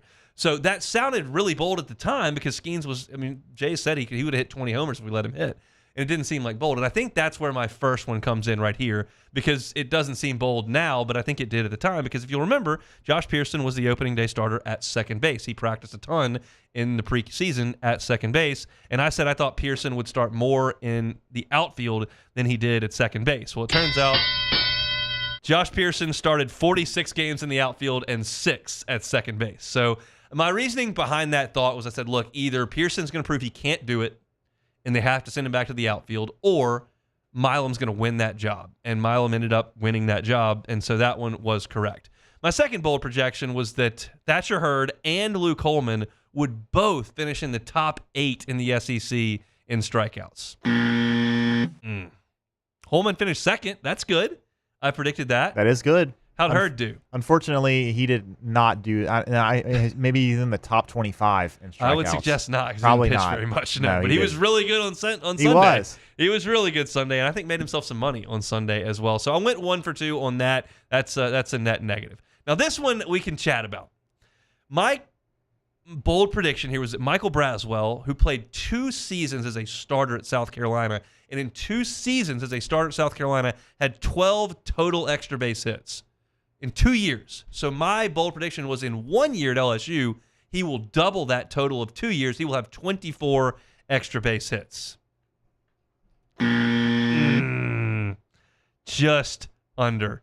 He had 12 doubles, 3 triples, and 4 homers. That is 19 extra base hits. Very close. I think the more so than the 24 extra base hits, my contention was he's going to be a better hitter than he was at South Carolina. So while I did get that incorrect, he was a better hitter. I think the point being that he developed as a hitter here for sure. Michael Braswell finished the season overall hitting .311. He got on base at a .411 clip. He hit 4 home runs, had 12 doubles, and became a real nice piece to the LSU offense. And we're going to start talking about this tomorrow. I'm going to do the 2025 roster tomorrow. We're not going to get in that today. But Ethan Petrie's going to go in the transfer portal. There's way too much smoke after the Kingston firing. And I don't know if Braswell and Petrie are friends at all. In fact, I have no idea. But if you can look at Michael Braswell and see the type of hitter he became from South Carolina to LSU and hear the type of things that some of these guys have said about the resources at LSU that don't exist in some other places, if they can get Ethan Petrie in here to hit some home runs, I will be all for that. And so hopefully Michael Braswell can make a little phone call there to what I hope is his good buddy. But that was a bit of a miss there. My contention in February, I did not think Ole Miss would be good. That was correct. I did not think Mississippi State would be good. That was incorrect. I did not think Auburn would be good. That was correct. I did not think Bama would be very good, and they ended up being a pretty solid team. I thought A&M would be okay. They're far better than I thought, and I thought Arkansas would be pretty good, and they were pretty good. But I thought LSU would really do a good job in the West. I picked them to go 12-6 against the SEC West. That was a bold prediction. They went 9-9. As you know, they took 2 out of 3 from A&M. They swept Ole Miss. They took 2 out of 3 from Auburn, but they dropped 2 out of 3 at Mississippi State, dropped 2 out of 3 at Alabama, and they were swept by Arkansas. So I had them at 12-6 against the West. They ended up going 9-9. So a lot closer than we would have thought at the beginning of the season. Well, a lot closer than we would have thought, like midway, because they had to win. They had to sweep Ole Miss, which was 3, and get 2 of 3 from Texas A&M late. That's 5 of 6 right there. So it just, once you go off the rails and lose 2 out of 3 to Mississippi State to start things, and then go to Fayetteville and get swept, that's pretty much off the board at that point. So that was not a great prediction there. I don't get any credit for that. I could kind of shift things in my way with the Hurd and Holman top 8 because Holman was so good and Braswell having a really good year. But this one was just a complete whiff. And my prediction for their record through 56 games was 39-17. They were 36-20, so 3 games worse than that. But I had them 17-13 in league play, and they were 13-17. So that is a whiff. And that's the point. Like, if they could have found a way to win maybe 2 more games, then you might go to Santa Barbara. Then you might go to Tucson. Then you might go to Indiana State didn't host, but like you got sent to the number 4 team in the country, and that's just that's a tough draw. And they played them heads up, and I guess North Carolina's probably looking at the committee going, really, this is who you sent us here? We got the number 4 seed, and that's the 2 seed you sent us. But they got it done, and LSU didn't quite get there. I think for me, I felt like I had a pretty good handle on some aspects of this team, and I whiffed on some others. I thought Thatcher Hurd would be a really good Friday night guy for LSU. I thought that the development you would see from him moving off that high of last year would work, and it just didn't. Now, he was brilliant when they did him most yesterday or 2 days ago, but it didn't quite click. And I really pointed to, and this is something I said before the season, I really pointed to the sophomore class, and I said they really need Jared Jones, Brady Neal, Paxton Kling, and Ethan Fry to be stars. And Jared Jones was absolutely a star. He hit .301. He hit 28 home runs. He had 14 more doubles. He slugged .747. His OPS was north of 1,100. He was sensational as a sophomore. And the rest of the guys in his class, whether it was due to injury, lack of performance, lack of development, it just didn't happen. And you look at it, and I've got the SEC-only stats here from league games. Ethan Fry hit 185, Brady Neal hit 143, and Paxton Kling hit 189. None of those 3 guys hit over 190 in league play. And I don't mean to pin it on individual guys, but if we're just talking about what I said back in February, that was my assertion. I said this team reaches its floor or its ceiling mainly based on that. And Jones hit. He was an absolute star. But the rest of that class forced Alex Milazzo, Jake Brown, Ashton Larson, Stephen Milam to kind of shoulder more load than we thought back in February. And those guys really did a great job. Ashton Larson, in not a small sample size, by the way, in 22 starts in SEC play, that's almost all the games. He played in 26 league games, hit .337. Stephen Milam was better after conference play than he was in conference play, but hit .265 against the league. But some of your veterans, Josh Pearson hit .235 against SEC teams. Mac Bingham hit .200 against SEC teams. And because of that, because of those, it didn't necessarily hurt you in the regional. It hurt you because of where you were sent for the regional. LSU's failures in April came home to roost yesterday because you were facing absolute dudes on a Monday of a regional, and both on the mound and at the plate. And I'm sorry, but if you're playing in Game 7 of a regional or even Game 5, 6 of a regional on a Sunday night at the box and playing James Madison or Indiana State or Illinois, SEMO got to the regional final. If you're playing one of those teams, you're going to win. But because you didn't get it done early on in league play, your path was significantly harder. And I talk all the time about how much I like the journey and how much one bad week, one bad month doesn't just derail the entire thing. It doesn't. You still get to play. You just got to go through a much harder path. And that's what LSU ran up against this weekend. It was a tough regional. Wofford was pesky. And shoot, LSU didn't see him, but Long Island acquitted themselves very nicely. How much does this thing change if Long Island doesn't give up a walk-off grand slam back on Friday night? LSU gets Long Island on Saturday night with Luke Holman on the mound. I feel pretty good about that. And the odds are, if LSU wins that game and North Carolina's not even in it, that you don't see Matias and Pence for how much did they give you yesterday? They pitched 8 innings yesterday. They probably have to use those guys earlier. There's so many ebbs and flows, so many little breaks here and there that change your fortune. And last year, LSU caught those breaks. This year, they caught up to LSU. So for me, I get full credit for Pearson starting more in the outfield and second base, half credit for Hurd and Holman, a quarter credit for Braswell's offensive surge, and then on the records, I was absolutely off on Hurd. I was absolutely off. So a reasonable job by me back in February. I think I'll try it again maybe next year. Hopefully the outcome a little bit better for the Fighting Tigers. They go out in the Chapel Hill Regional with a fight, but they go out nonetheless last night. Jay Johnson met with reporters after the game. We'll hear what he had to say coming up next. You are now listening to the Hunt Palmer Show. I'm going to tell you about our friends over at LeBear's Baton Rouge. I want you to visit LeBear's Casino this summer for all the hoops and hockey playoff action. They got the biggest screens, the best food and drink, and they're giving away PIN cash bonuses and prizes to PIN Play Rewards members. What's better than that? Awesome food, great drinks, huge screens, and they're giving away cash. If that doesn't get you involved, then what will? If you're not a member, you can join today by downloading and registering for the PIN Play app from the App Store. You can unlock all the fun, including a chance to win up to $2,000 in PIN cash. All this and more make LeBear's Baton Rouge Casino your summer sports viewing headquarters. Must be 21 or older. Gambling problem? Call 1-800-522-4700. Our listeners fire off their opinions on the jimsfirearms.net hotline at 499-1045. Keep listening for your next chance to shoot us your thoughts with the jimsfirearms.net hotline on 1045 ESPN Baton Rouge. Elevate brand visibility, ignite customer engagement with the power of radio and digital advertising combined. Guarantee Digital Media brings the two together as a trusted media partner in Louisiana for nearly a century. Claim your free digital audit at guaranteemedia.com.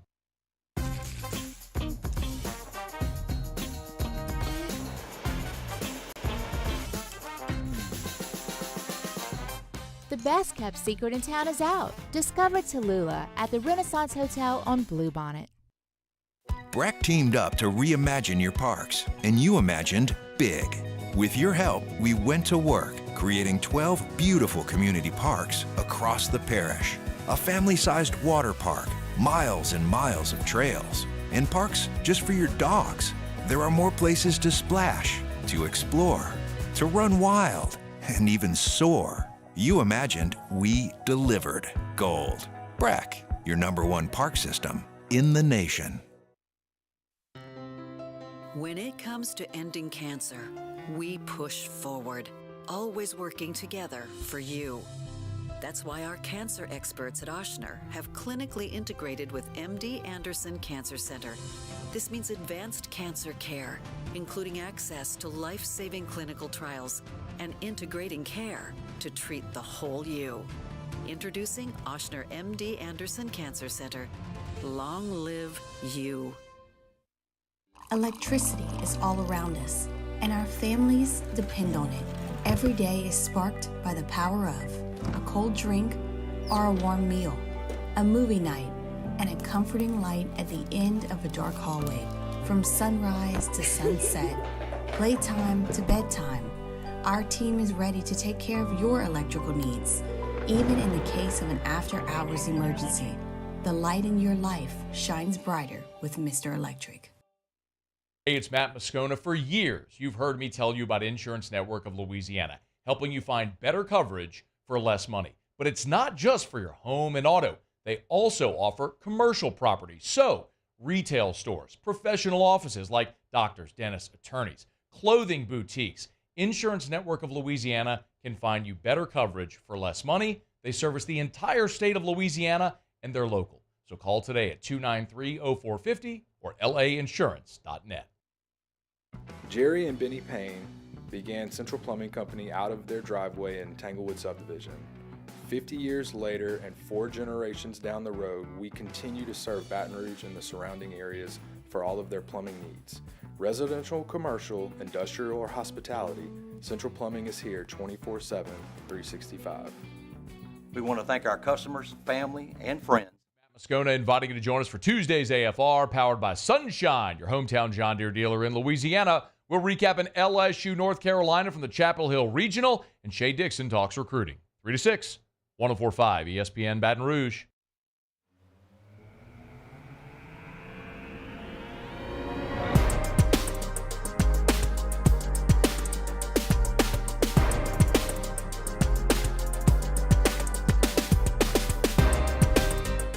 You're listening to The Hunt Palmer Show, brought to you by Plucker's Wing Bar. Talking LSU baseball, and I completely forgot to go over my power rankings that I put out after 1 week of SEC play. So this was back in the middle of March. I'll quickly run through it. There's some strikes, but it's mainly gutters. I did a pretty terrible job after 1 week of SEC play. I did have Tennessee at number 1, and I believe that they had just lost a weekend. By the way, they went to I think they went to Tuscaloosa and got beat 2 out of 3. I still had them at number 1. I think they're really, really good. And I think they got a real chance to win the national championship. I will be pulling against them significantly, but I had them at number 1. I had Arkansas at 2. That turned out not to be correct. They leaked oil really bad down the stretch. They lost a couple of weekends. They weren't great in Hoover. They pulled Hagen Smith after like 20 pitches. And then they just didn't play well in the regional at all. They got beat because Hagen Smith had a bad inning, and then they didn't show up offensively against SEMO. They were, as Dave Van Horn said in the postgame, they were propped up big time by having Hagen Smith on Fridays, winning that, and then finding a way to win one more game on the rest of the weekend. They were a good team this year, and certainly a threat because of him, but they probably weren't the second-best team in the conference. In fact, I know they weren't the second-best team in the conference. Number 3, I had LSU. How'd that go? That's not great. LSU, I believe, is one of the 15 to 18 best teams in the country. The third best team in the SEC. That's a little bit difficult for me to say that. I think if I had to redo it, I'd have LSU somewhere in the neighborhood of 6. I had Florida at 4. They're still playing, so I'm kind of indicated there, but they did not have a great year. They pitched it great somehow yesterday, even though they hadn't done that all year. They still hit a lot of homers, and Caglianone's still a monster. But Florida probably not the 4th best team in the league, even though they are still playing. A&M I had at 5. They're better than that.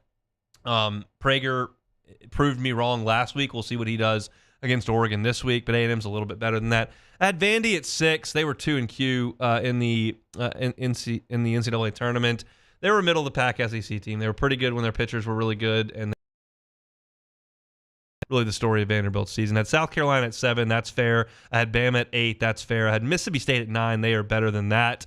They were a top half of the SEC team. I think they were good on the mound, and they had some guys that could really swing it as well. They got close in the regional final, but didn't quite get it home. Had Kentucky at 10. They won the league, so that's probably not a great spot there. I am curious to see what Kentucky does over the next 3 weeks. I don't see star power on that team, but they've been rock solid and consistent all year long, so have reason to believe they'll continue that. And then at the bottom, I had 3 teams that were correct. I had Ole Miss at 11 and Auburn at 12. They were awful. And then I had Missouri at 14, and they were awful.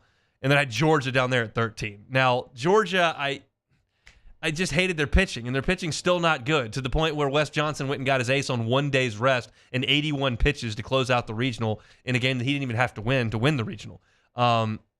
They were better than 13. So I'll run it through. Vols at 1, Arkansas at 2, LSU at 3, Florida at 4, A&M at 5, Vanderbilt 6, South Carolina 7, Bama at 8, Mississippi State at 9, Kentucky at 10, Ole Miss at 11, Auburn at 12, Georgia at 13, Missouri at 14. The big misses there. Kentucky's not 10th, Mississippi State's not 9th, and then Arkansas is probably not 2nd either. So reasonably done, but not a great effort by me back in the middle of March. All right, let's hear from Jay Johnson last night after LSU lost their ball game to North Carolina. I used the word heartbroken earlier today a couple of times, and Jay echoed that sentiment last night. I have a broken heart just simply because I wanted to go to practice on Wednesday. And I love these guys. I'll never forget this week the rest of my life. Congratulations again to North Carolina, but broken heart tonight. And yeah, that's just the way I think everybody felt. It's always tough to lose one, but it's even tougher when you go to the 9th inning on the road in a game that was as wildly unpredictable, with Will Helmers going out there and twirling the game of his life, and you've got the lead and a chance to get it done with 2 outs to play with, and can't nail it down. So it was a heartbreaking deal. But I think whenever we talk about LSU going into the losers bracket from here on out, we'll certainly talk about Nate Ackenhausen in Omaha going 6 shutout against Tennessee. But I think also you've got to talk about Will Helmers as well when you start talking about, okay, well, we got to get something from somebody that hasn't done it all year. And that was my theme all day yesterday. It's like, you got to get something from somebody you hadn't had all year. And Will Helmers' 5 2/3 innings were exactly that. And Jay Johnson spoke to Will Helmers. This is special right here, what this young man did tonight. He's an elite pitcher. Somebody should sign him. If anybody in professional baseball is paying attention, they'll sign Will Helmers. But last year he wasn't even on the roster in Omaha. But you're allowed the 40-person deal, and you can figure out who the first person, I would put on there as an extra was Will, because of what he means to our team and our program in true team fashion. Never one time in the 3 years that I've known him asked what was in it for him or status or anything. It was all about LSU baseball and our program. And he's probably the best example of what we want to be about, what being a man is all about. And I'm certainly proud of him and proud of our team. Will Helmer's story is a wild one because I think a lot of y'all will remember in the COVID year, he was LSU's opening night third baseman. And it was kind of out of nowhere. He was thought of as a pitcher, and then LSU didn't really have anybody to put at third base, and they put Will Helmers over there. And eventually Jordan Thompson took that job away, but it was a one-night thing. But that was where he started, and then he became a pitcher, and he wasn't all that effective, and he was very lightly used, and LSU went to Omaha, and he wasn't on the 40-man, the active roster. And he didn't do a lot this year, but he was always in the middle of every single team huddle. He oftentimes filled in on the LSU Sports Radio Network pregame show with Bill Franques for Talking Tigers because he's willing to go in there and he's very well spoken. And last night they looked at him and said, hey man, like, we're out of dudes, so you got to go out there and get some outs. And he came up with the greatest performance of his college career.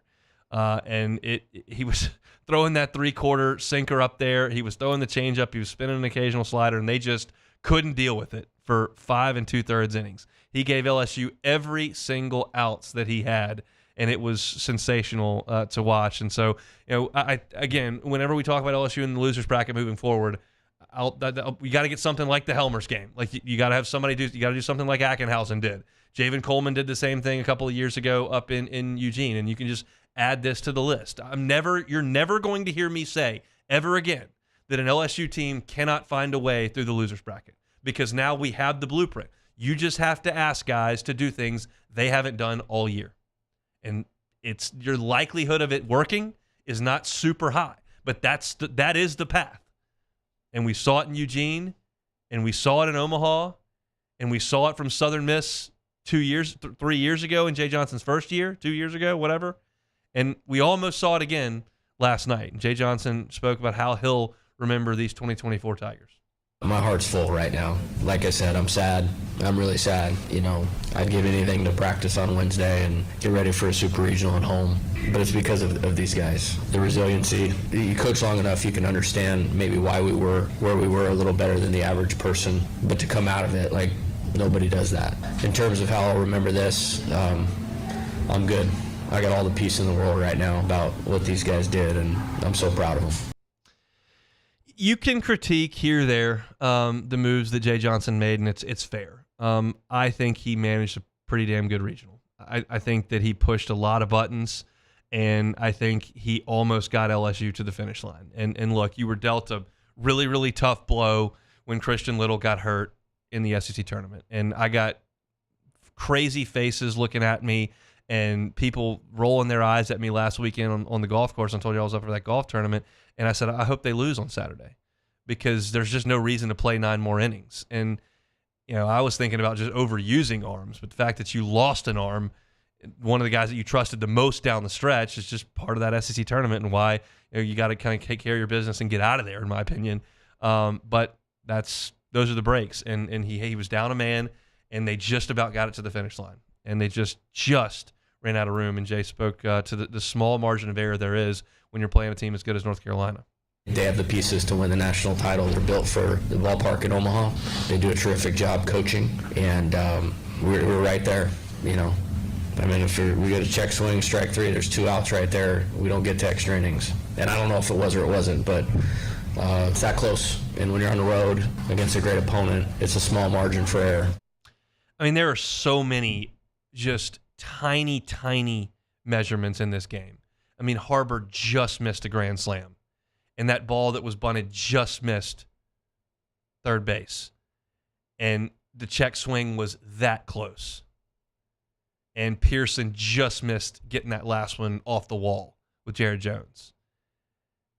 I mean, there were so many things that were so razor close. And it was just two really, really good teams. I mean, the level of baseball that was played between those teams was significantly better than a lot of the regionals around the country. And you're talking about Southeast Missouri State in a regional final. James Madison. West Virginia. I mean, these two teams are two of the top 15 teams in the country, I think. And LSU was right there and just couldn't quite get it. And the difference probably was that North Carolina was throwing better pitchers than LSU for a longer portion of the game. And LSU could not mount anything against that bullpen. After DeCaro gave way to Matias and Pence, LSU really struggled the rest of the way. And Johnson spoke about what made Pence so difficult to deal with. Yeah, he's really good. Like I said, they have the pieces out of the bullpen. I mean, we showed 3 pitchers on video tonight going into the game of who we were going to plan for to the team, and it was these 3 guys. He's got an elite arm, the right fastball. I mean, he can really throw it where he wants to, up, down, both sides of the plate. And then, his secondary stuff was good enough tonight to get us off of that. And he made it really hard. That's why we were trying. I mean, obviously we were trying to win the game in 9 innings because he wasn't given anything. He was really good, and that's the beauty of the format. When you get into that winner's bracket and go 2-0, you all of a sudden get to dictate the terms of the rest of the regional. You get to determine when you use your guys, when you don't. And North Carolina got behind on Sunday night, so they didn't use their guys. If they were ahead on Sunday night, they probably used their guys. You dictate the terms. LSU just had to throw the kitchen sink all the time. Griffin Herring, first inning. 2 pitching changes, first inning. Like, it was, they made a pitching change in the first inning both games. Like, that's the situation that LSU found themselves in. North Carolina could slow play it, and that's why this format is really, really good. The thing I don't like about this format is that it oftentimes will give you this gauge jump situation.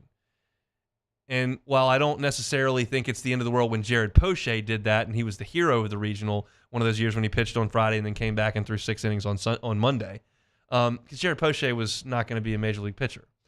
And Landon Marceau may be a major league pitcher, maybe he won't be a major league pitcher, but he was put in that situation too in Eugene, and he got the job done.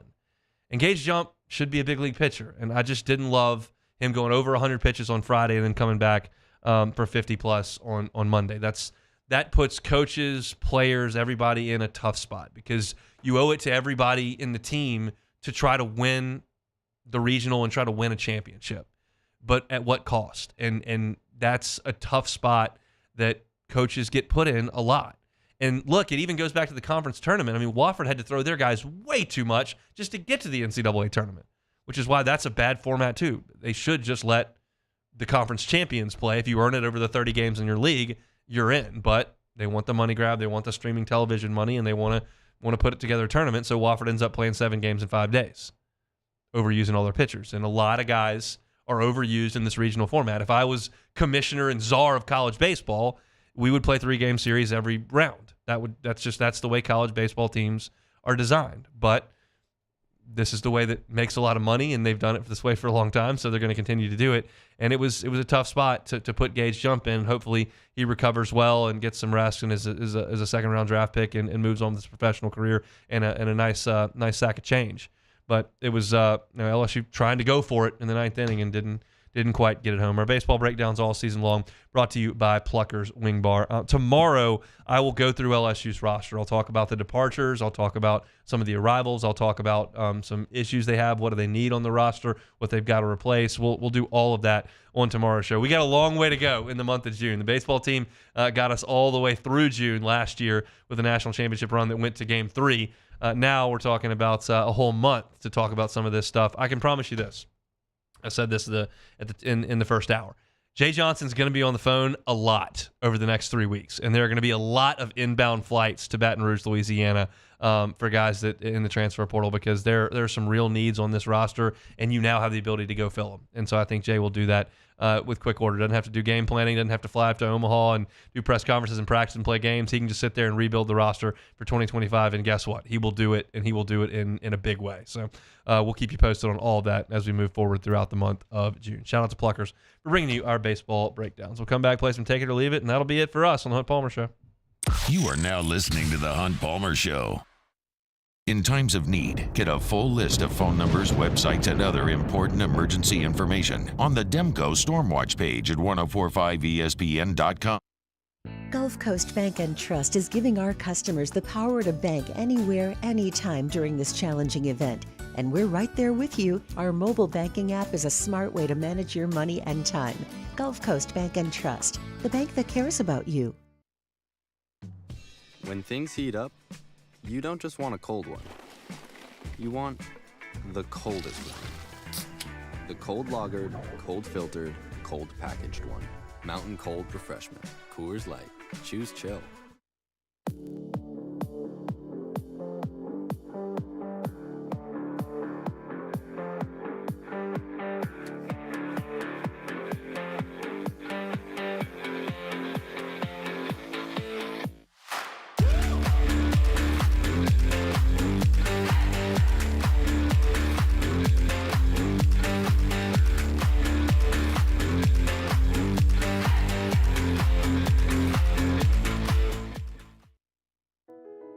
I've been doing business with Luba for 25 years. They're dependable, trustworthy. It's just the attention to detail with our clients. Our folks have years and years of experience. They're highly trained professionals. But many companies have that asset. What I'd like to think makes Luba a bit different is that we use those talents in a way that truly is dedicated to serving the needs of the folks who depend on us. Breck teamed up to reimagine your parks, and you imagined big. With your help, we went to work, creating 12 beautiful community parks across the parish. A family-sized water park, miles and miles of trails, and parks just for your dogs. There are more places to splash, to explore, to run wild, and even soar. You imagined, we delivered gold. Breck, your #1 park system in the nation. When it comes to ending cancer, we push forward, always working together for you. That's why our cancer experts at Ochsner have clinically integrated with MD Anderson Cancer Center. This means advanced cancer care, including access to life-saving clinical trials and integrating care to treat the whole you. Introducing Ochsner MD Anderson Cancer Center. Long live you. Electricity is all around us, and our families depend on it. Every day is sparked by the power of a cold drink or a warm meal, a movie night, and a comforting light at the end of a dark hallway. From sunrise to sunset, playtime to bedtime, our team is ready to take care of your electrical needs, even in the case of an after-hours emergency. The light in your life shines brighter with Mr. Electric.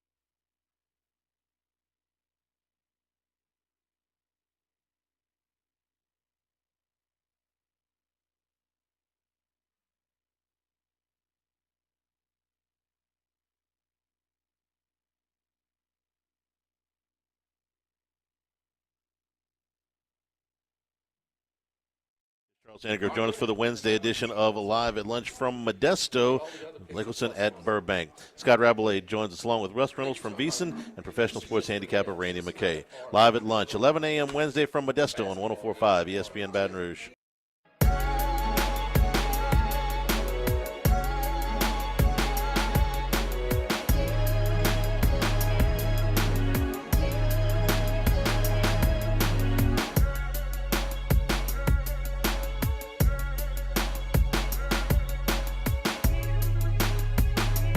This is the Hunt Palmer Show, brought to you by Plucker's Wing Bar. I'll be at a Pluckers tonight. Sports Trivia, 8:30. Have you out of there by 10 o'clock.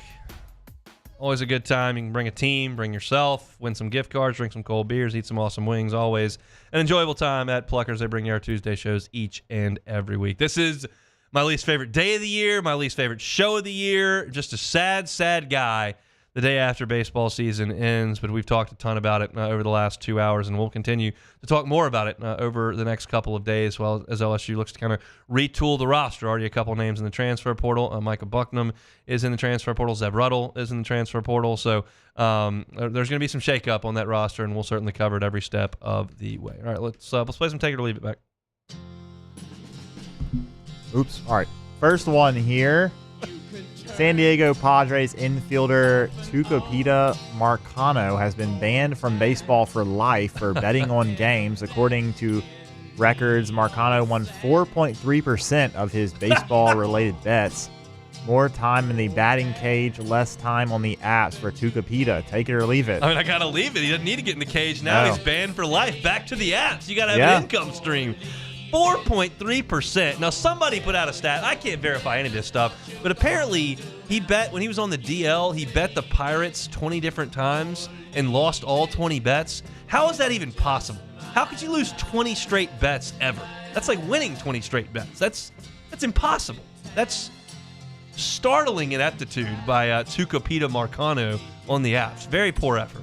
Yeah, so not only did he lose a lot of money, but now he can't play baseball anymore. Yes, so good it's job. a tough day. Yeah, good job by Mr. Marcano. Moving on, the 49ers signed Christian McCaffrey to a 2-year extension worth $19 million per year, keeping McCaffrey in San Francisco until 2027. McCaffrey is the best offensive player in the league. Take it or leave it. I'll leave it. I'll go Mahomes there.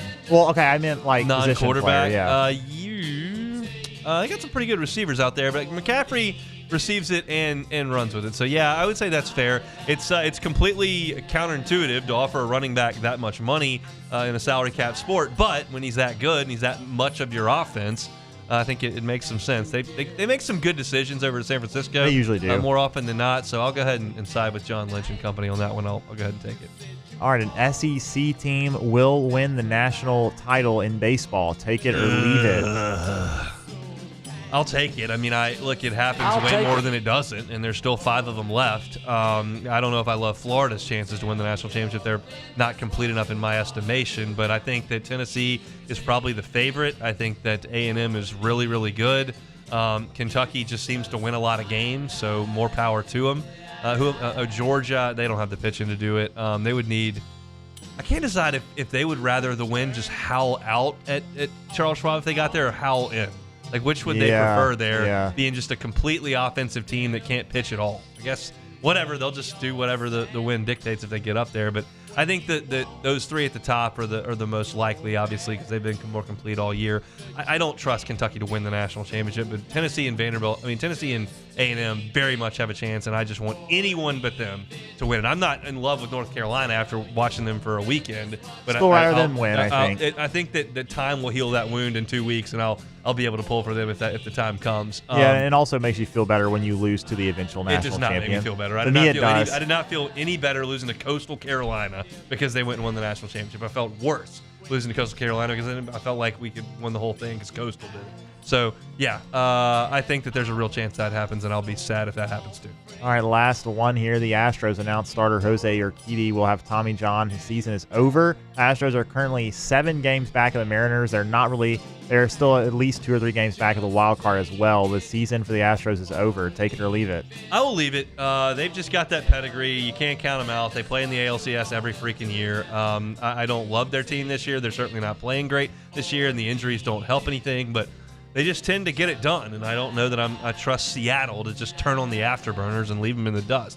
They could, I guess, but I don't know if I trust that franchise to do that at this point. So I will leave the Astros season is over at this point. The Cubs need to get it in gear. Yeah, what's going on? We got issues, serious issues. Big issues. Can't score. Starting pitching's getting a little shaky. It's a sad scene. It is. We're going to try our best not to talk a lot about the Cubs here in the summer, but it is what it is. Well, hopefully we're talking about them winning some games because right now they're not. Well, they're playing the White Sox, who are atrocious this week, but also my guy on Twitter, Jay Kuda, has been tweeting about the Chicago teams in in baseball. And right now, the Cubs and the White Sox are in the very bottom, 29th or 30th ranked in most major categories in the last month. So lovely. It's been very bad baseball in the city of Chicago. That's not good. All right, that's it for Take It or Leave It here on this Tuesday. We opened the show today talking LSU and North Carolina. My thoughts on the game last night specifically.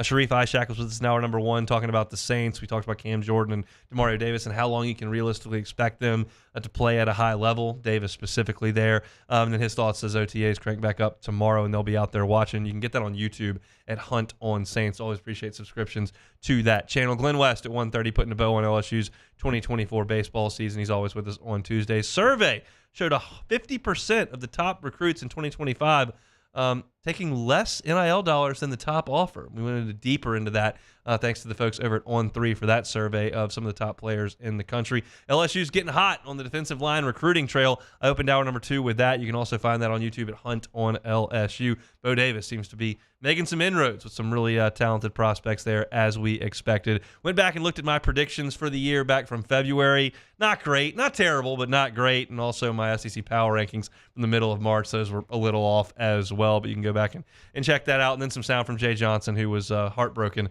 after the loss last night, as was I. You can catch all that on demand wherever you find your sound, or, of course, over on YouTube. That's it for us. Matt's going to drive you home on After Further Review. Hope to see you tonight at Pluckers. If not, same time, same place tomorrow. Hunt Palmer Show.